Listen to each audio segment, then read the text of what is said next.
Job search చేసే వాళ్ళకి మీ నుంచి మీరిచ్చే స్ట్రాంగ్ సజెషన్స్ ఆర్ రికమెండేషన్ ఏంటి? అంటే దేని పరంగా సార్? ఇంటర్వ్యూ ఇప్పుడు జాబ్ సెర్చ్ ప్రాస్పెక్టివా లేదా యాహ్!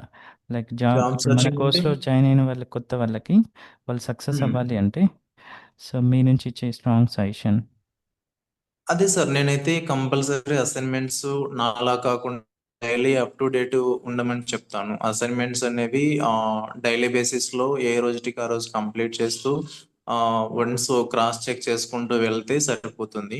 ఇంకా ఇంటర్వ్యూ ప్రాస్పెక్టివ్ లో రన్నింగ్ నోట్స్ మెయింటైన్ చేస్తూ మీరు చెప్పే ఇంటర్వ్యూ క్వశ్చన్స్ అవి నోట్ చేసుకుంటూ ఆ, ఉన్నా సరిపోతుంది. ఇంకా ఇవి ఇంటర్వ్యూస్ ఎలా వస్తాయి అన్నట్లు అంటే దానికి రెజ్యూమేస్ అవి ఇవి కొంచెం జాగ్రత్తగా చూసుకునేసి ప్రతిరోజు అప్ టు డేట్ లో ఉండాలి సార్. రెజ్యూమ్ ఏదర్ నౌకరీ కానీ లింక్డ్ఇన్ కానీ ఏదైనా కావచ్చు.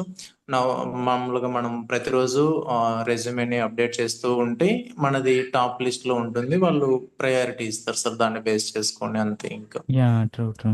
సో, మీకు ఆ లెర్నింగ్ ఉమ్. ప్రాసెస్‌లో లైక్ ఎక్కడైనా ఛాలెంజ్ ఫేస్ చేసి నాకిది అవ్వట్లేదు, గివ్ అప్ ఇవ్వాలి అనిపించిందా?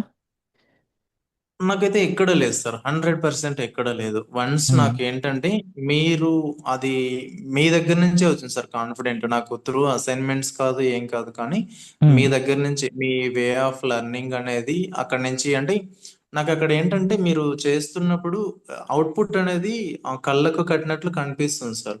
హ్మ్. హ్మ్. హ్మ్. లైక్ ఇప్పుడు ఎంటిటీస్ క్రియేట్ చేస్తారు, అలా యువై పేజ్ లో అక్కడ కనిపిస్తుంది.